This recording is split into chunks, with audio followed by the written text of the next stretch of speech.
Hi everyone, welcome back from lunch. My name is Bob, and one of my special skills is I am fluent in the language of bullshit, otherwise known as BS or business speak, depending on your point of view. Now, what is business speak? Let's define it right off the bat. Business speak is the language we use in the job or on the job and only on the job to describe and define things. For example, at home, I might turn to my son and say, "Are you ready to go?" But in the language of BS on the job, I'm more likely to say, "Son, is it scalable for you to give me a baseline ETA on departure?" That's bullshit. That's business speak. The first time I was introduced to business speak was through my wife. She's a global consultant or a chief marketing officer of a global consulting firm. And a few years back, we were at home, and she was doing a conference call with colleagues. She put it on speakerphone. I've known this woman for 30 years. We're simpatico. I know everything about her. She gets on that call, and she starts using words I've never come out of her mouth before. Never heard them come out of her mouth. Like SWOT analysis, tiger team, boil the ocean, straw man. I thought for a second she could be a spy. This is code language.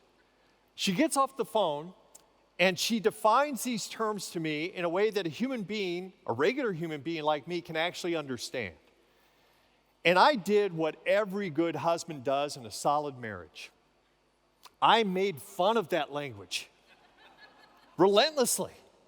And over the series of years, I compiled a list of the most commonly used business speak terms and wrote a BS dictionary about it. That's what I did with my energy. So with that expertise, I say to you in the language of BS that the reason I'm here and on this stage today is to give you a CTA of this DIY HR keynote on the USP of the rise of BS in our WIIFM world and how we can make it less scalable during the fourth industrial revolution. Now, if you don't understand what I've just said, that's okay. You don't speak BS. You aren't fluent. If you do understand what I've just said, God help you. Now let's put these in words that still retain your human soul when you hear them. What I'm going to talk about is the rise of business speak in a globalized economy. More and more we're dealing with people throughout the world to do our business. But there are little things we can do, 3 of them that I'm going to give you today, that ensure that there'll be less bullshit associated with them. So the topic of my speech today is how to take the BS out of business speak. And I want to start it with a little poll of the room. You're from lunch, let's get the juices flowing. Stomp your feet if you know what the BS acronym CAGR, pronounced CAGR, means. Stomp your feet if you know what that means. One person. Okay, stomp your feet if you know what compound annual growth rate means. Okay, a few more. Stomp your feet if you know what this phrase means. CAGR is the rate of return on an investment from its starting balance to its ending balance. Stomp your feet if you know what that means. Interesting. Maybe it's because English is a second language for most of you. A couple of observations to make from that. CAGR is commonly used within investment pockets of the business world. The first time I heard it, I thought they were talking about in America, we have parties in college that are called kegers, where they have kegs of beer. And I thought they were inviting me to a party. It's not. It's a compound annual growth rate. But it's a very quick and efficient way to communicate a big idea in the business world. So if my audience knows what CAGR means, that's pretty cool. That's an efficient way to communicate. But if they don't know what it means, like a lot of you, maybe I should use even more common language to make sure my communication lands with my audience. So I want you to think about using common language when you communicate in the business world. The problem with business speak is it's not a common language. In researching the book, this BS dictionary, my co-author and I determined that business speak is actually the business of the language of the elite. It is privileged language. And when we researched all these 300 terms in the dictionary, we found a reoccurring theme with the people who created these terms and speak them most fluently. They are people who look like me. They are people who identify as men, and they are people who identify as white. And this was true when the first and second industrial revolution took over the world. When white guys like John D. Rockefeller and Andrew Carnegie ruled the wealth of the world for the most part. And it's true today. Fortune 500 lists come out every year. It just came out this summer. Of the biggest companies in the world that control most of the wealth in the business world, 500 companies, 90% their CEOs look like me. They're white men. The world population doesn't represent that percentage, but CEOs rule the business world. So if you want to hang with today's white male tycoons, Bill Gates, Elon Musk, Jeff Bezos, Warren Buffett, it would benefit you to get more up to speed and become more fluent in bullshit, in business speak. But there are problems with this language. There are troubles when you speak it. Here's one example. I have a friend back in the United States whose name is Emily. She works at a theater company that provides corporate entertainment and keynote addresses for conferences like this. One day, several years back, when she had first started her job, she had a sales meeting with a big oil company in Dallas. She walks into the room, and across from her are the 5 executives that make up that oil company, and they are people that you would most commonly describe as old white guys. And they start using something with their language that is very peculiar, and Emily sensed it right off the bat. These guys start using business speak that they know she doesn't know. Now, why would they do that? They're just getting to know each other, trying to make business. Why would you do that? Emily and I talked about it later, and we came up with 3 possible reasons. First reason, they don't know any better. Robin Hogarth, the economist, came up with a phrase called the curse of knowledge to explain this phenomenon.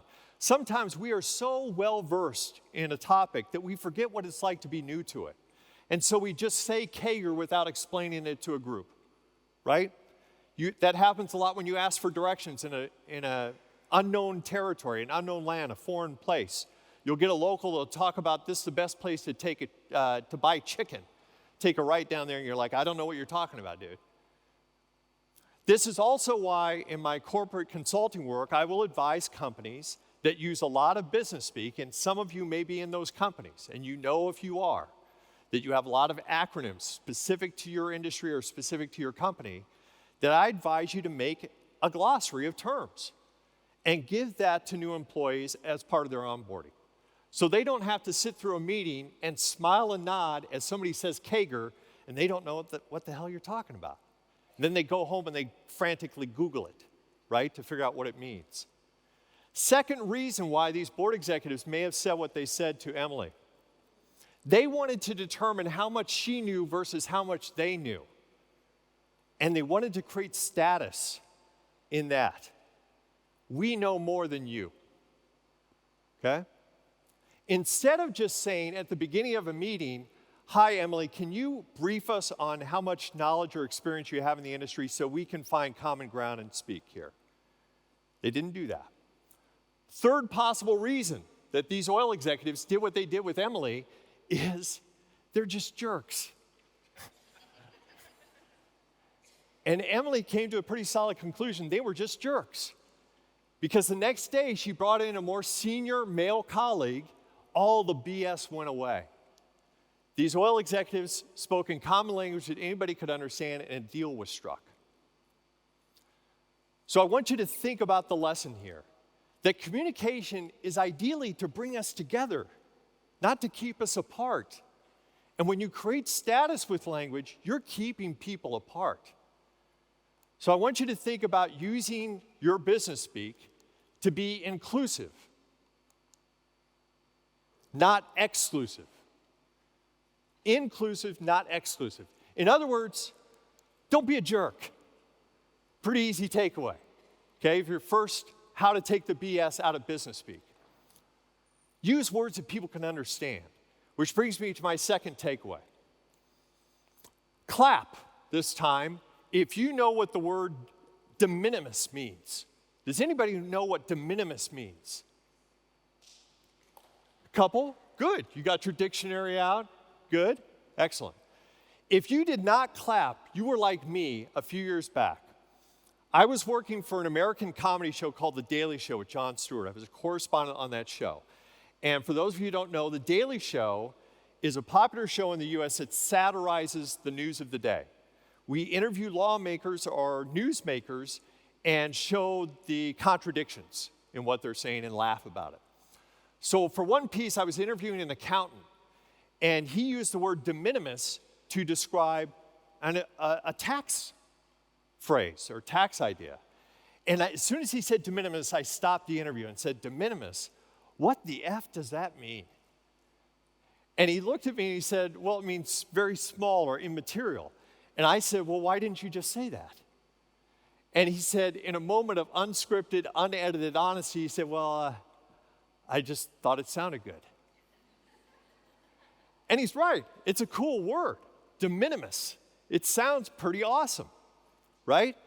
And I'll be the first one to admit, when I feel lower status or I feel like I need to build up credibility in a room, I will sometimes throw out Kager, just to let people know in the room, I can hang, I can speak BS, right? But you know what's really cool about good communication is when you express fresh ideas without using stale business cliches or words, big words that people don't understand. So that's my second takeaway. Think about expressing fresh ideas without those stale business cliches. An example was driven home to me a few years back. I was at a conference like this in an education session. And one of the participants in the room was a woman who works for RevenueWise, the biggest company in the world. They make a ton of money.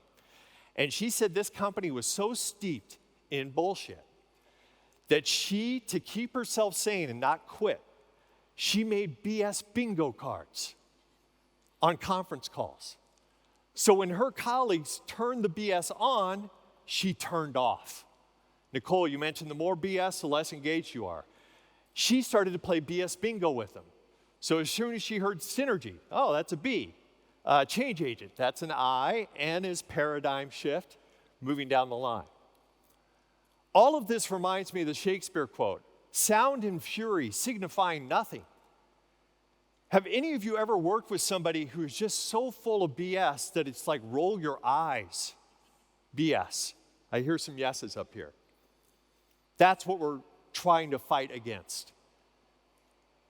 So let's stick with Shakespeare to make my final point here. Shakespeare has given us a lot of cool phrases in the English language. These are just some of them. Wild goose chase, break the ice, in a pickle.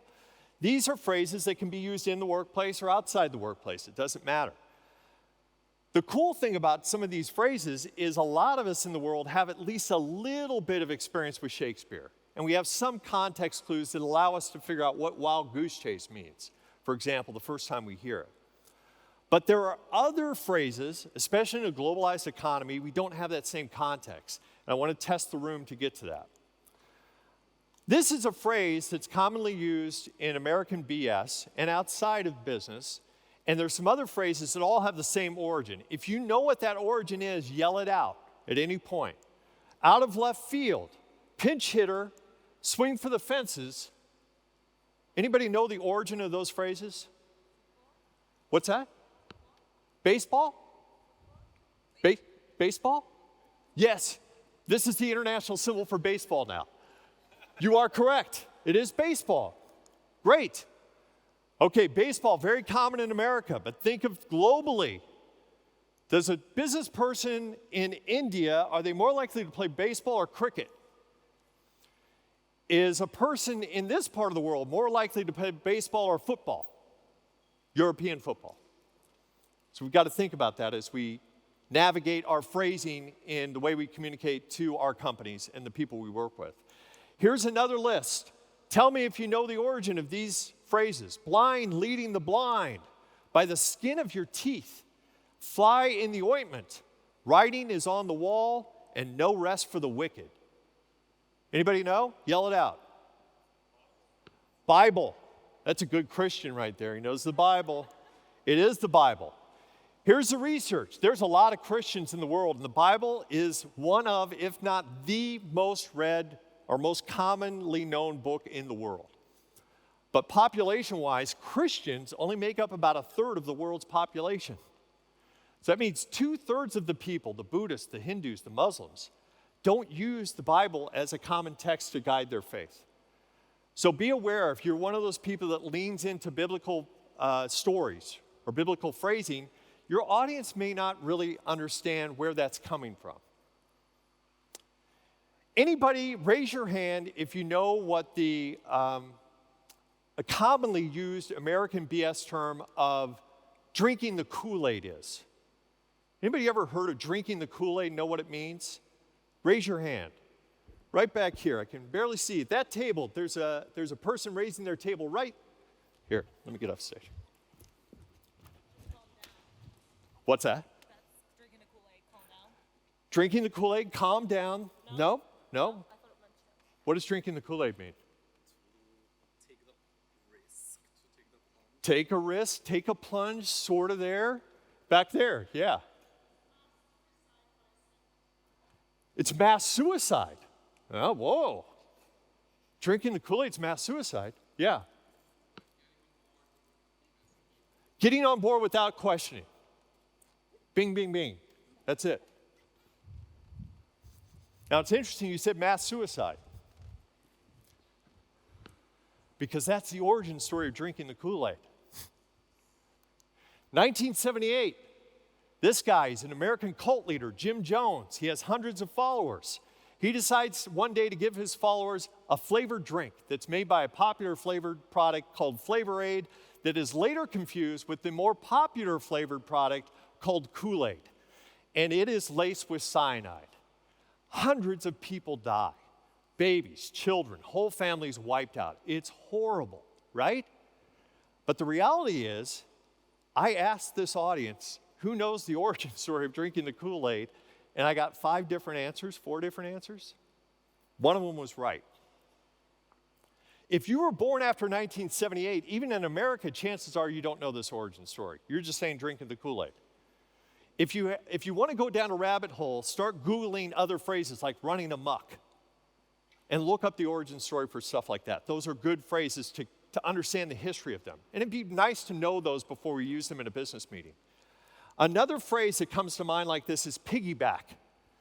When's the last time you saw a pig on top of another pig?